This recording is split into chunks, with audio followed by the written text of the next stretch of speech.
سی صاحب کو کہ جی قوالی سننا جائز ہے کہ نہیں؟ کچھ لوگ سنتے ہیں. بالکل حرام ہے. اس پر ایک پوری کتاب لکھی ہے احکام سما، مولانا محمد رضا خان رحمۃ اللہ علیہ نے، ان کے بچے نے، کہ جو کہتے ہیں چشتیہ خاندان کے بزرگوں نے سنی ہے ان پر وہ کہتے ہیں کروڑ لعنت، اللہ کے ولیوں کو بدنام کر رہے ہیں. وہ کب سنتے تھے یہ قوالی؟ جب اللہ کے رسول نے حرام کیا تو اولیاء اللہ سن سکے. وہ کتاب آپ لے لیں، رسائل رضویہ میں چھپی ہوئی ہے، تاکہ باقی لوگوں کو چھوڑیں، خود اعلیٰ حضرت کا فتویٰ اور بریلویوں کا پڑھیں.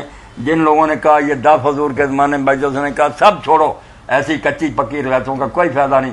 جب صاحب مذہب امام ابو حنیفہ اور امام محمد نے ہمیں بتا دیا سب کچھ پرکھ کے کہ یہ سب ختم ہے، باتیں حرام ہے ساری چیزیں، تو ہم نے اس بارے میں کوئی بہانہ تو نہیں. وہ کتاب آپ کو پڑھنی چاہیے.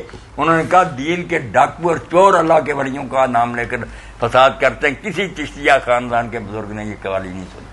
مولانا کتاب ہے پوری. ٹھیک ہے، بہت اچھی بات آپ نے بتائی.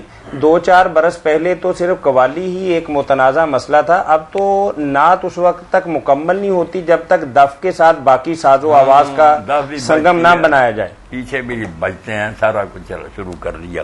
یہ تو آپ ہی کے شہر کے ایک عالم دین نے، یہ آپ کے شہر کے یہ کس طرح کے آدمی نے کام شروع کیا؟ جو انہوں نے کیا، پروفیسر ہی ہیں وہ بھی، اچھا ان کا کام چل گیا.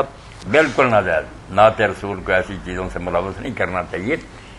نعت ایک عبادت جیسے نماز اور قرآن ادب سے پڑھا جاتا ہے ایسے کرنا چاہیے. کوئی شغل ہے کہ ساتھ بج رہے ہیں اور آپ پڑھ رہے ہیں، ایسی بات نہیں. اب تو یہ بڑی تیزی کے ساتھ مولانا یہ معاملہ پھیل گیا ہے. اگر چھوٹی بچیاں بھی داب بجا رہی چیز کے دن جی السلام علیکم. شیطانی ساتھ کہا تھا.